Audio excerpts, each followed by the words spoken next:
In this video, I'll show you how to use business snapshots in Xero. Once you are on your Xero account, the first step is to head over to the top bar. And on the left-hand side, you want to click on the fourth option, which is reporting. Now, under reporting, head over to the bottom and click on business snapshot. Now, once you are on the business snapshot section in here, it will automatically show you the snapshot of your business. In here, you will see your profit and loss, your income, your expenses, the efficiency, and at the bottom, it will also show you your financial position and cash. Now, at the bottom, you can even show or toggle on the financial ratios. And once you do that, it will automatically show you your financial ratios. Now from here, what you can do is at the top and the right corner, you can edit the metrics. So if you click on edit metrics, on the right hand side, you can select account for overall cash balance. So if you simply click on this option, in here you can choose which bank accounts are included within the overall cash balance metric.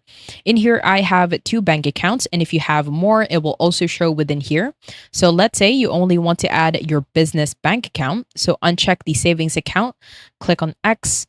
And once you do that, it will automatically update the snapshot and it will only show the metrics for that bank account. Now, on the right hand side, you can set the accounting basis either to an accrual or a cash. Now, once you do that, it will automatically reflect within the snapshot. As you can see in here, it was set to be an accrual.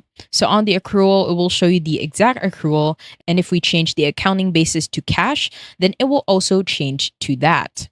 Now, at the bottom in here, you have year to date. If you click on the drop down, in here, you can add last month, last quarter, last financial year, as well as a year to date. Now, on the right hand side, you will see each and every date for that specific option. And once you're done, what you can do is simply print your business snapshot. So if you head over to the top and click on print, in here, it will open the print section and it will save as a PDF. And if we simply head over to that PDF, it will automatically look like this. As you can see, it will show you the snapshot of our business based on our settings. I hope you found this tutorial helpful. Please let me know if you have any other questions in the comment section below, and I will try my best to help you out.